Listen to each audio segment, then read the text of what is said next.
Сайн байцгаана уу? Норогийнхаа өнөөдрийн блогтой тавтай морил. За дараагийнхаа бичлэгийг хийх чинь. Тэгээд ямар ч хэлсэн би энэ чихвчээ ингэж зүүж ярьж туршиж үзэж байгаа. Тэгээд хэр сонсогдох нь бас бүгдээрээ харцгаая.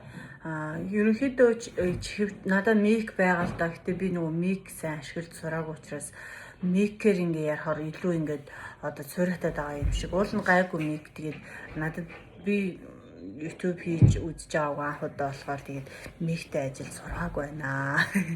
Тэгээ ямар ч байсан чихвчээ туршаад үзье. За anyways, за дараагийнх нь нэг өчигдөр би нөгөө нэг 2 яг 7 хоногийн өмнө баха яг нөгөө савны хаалгаагаа сонсчоо тэгээд ирэхгүй юу.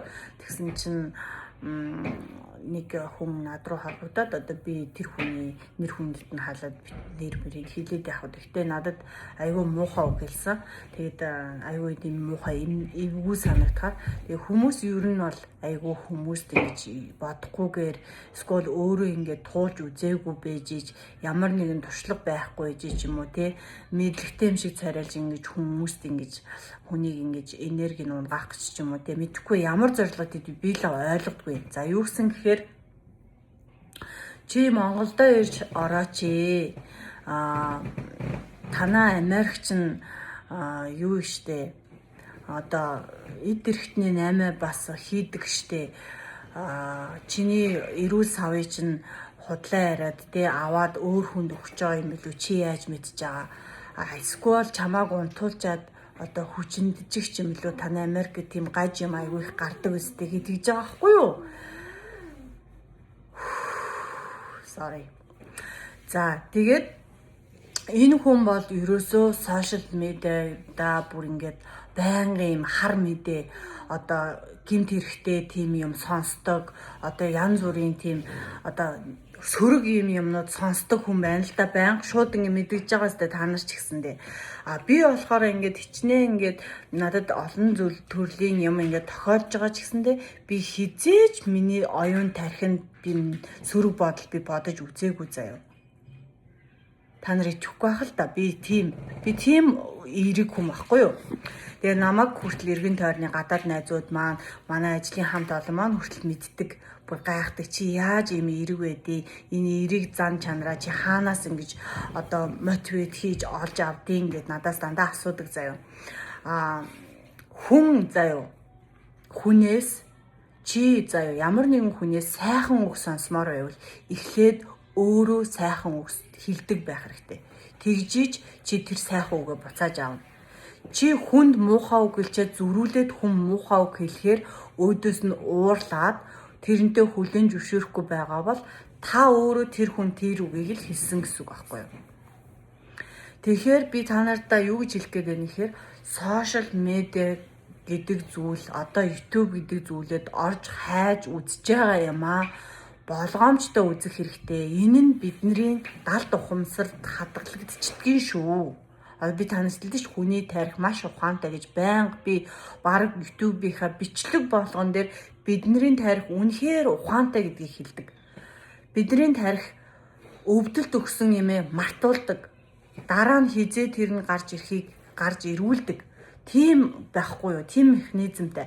Тэгэхээр бид нар энэ тархийг илүү их зөв програмчилж, илүү зөв амьдралынхаа цаашдаа амьдралдаа та илүү сайн сайхан явъя гэж бодвол бид нар харах үнцэг амнаас гаргаж байгаа үг бодож байгаа бодлоо бид нар контролд сурах хэрэгтэй. Буюу контролд нь гэдэг нь удирдах сурах хэрэгтэй байхгүй юу?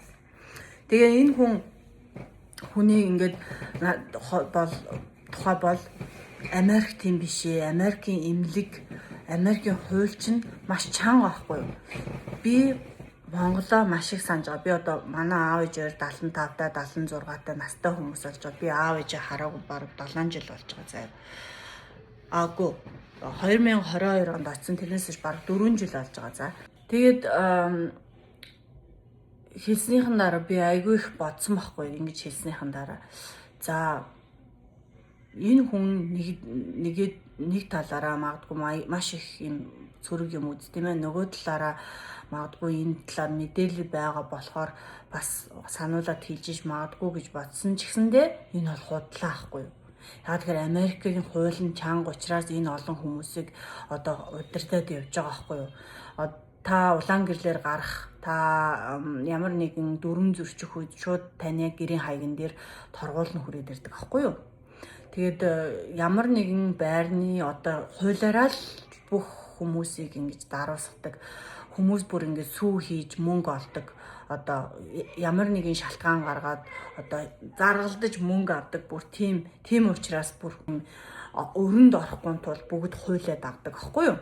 Тийм болохоор иймэрхүү буруу ташаа мэдээлэлсээс олж хүмүүс та нар одоо эффект олж тэ одоо энэ нөлөөлөлд нь автаж сэтгэл санаагаар унаж ямар нэгэн муухай бодлыг нь өөр дөр шингээж бодох шаардлагагүй. Зүгээр ингээл иймэрхүү бодлуудыг иймэрхүү хэлж байгаа хүмүүсээ зүгээр ингээл хаяал өнгөрөөчж байгаарэ гэж хэлмээрэн. Тэгээд та нар сошиал медиа дээр оролцохдоо өөрийгөө хамгаалж сурнаа. Янз бүрийн хүн болгон одоо мөнгөний төлөө тэ бүх хүмүүс янз бүрийн мэрэгжилтэй бүх хүмүүс сэтгэл зүйч, ментор, коуч болж байгаа энэ үед та нар хэрвээ та нар өөрсдийгөө эдгээж өөрийгөө олоогүй бол энэ хүмүүсийн золиос болно шүү гэж би бас хэлмээр байна.